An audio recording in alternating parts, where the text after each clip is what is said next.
I get it. The color changes depending on the concentration of the different particles at equilibrium. But how did you make the colors change?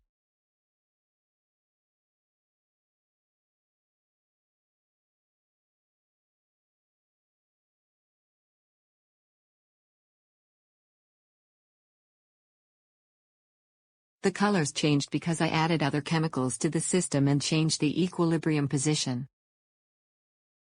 So, a system at equilibrium will stay at equilibrium indefinitely until there is a change to the system?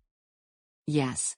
And Le Chatelier came up with a principle that allows us to predict changes in equilibrium systems. Le Chatelier's principle states that if a change is made to a system at equilibrium, for example by adding more reactants or products, the position of equilibrium will shift to counteract the change. But what does the position of equilibrium mean? We can think of the position of equilibrium along a continuum from a state with nearly all reactants to a state with nearly all products.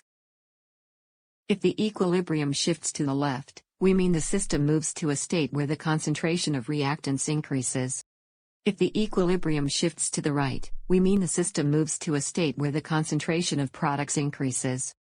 So the position of equilibrium will move to counteract the change. Which means that if I add more reactants, more products will form, and the equilibrium position will shift to the right.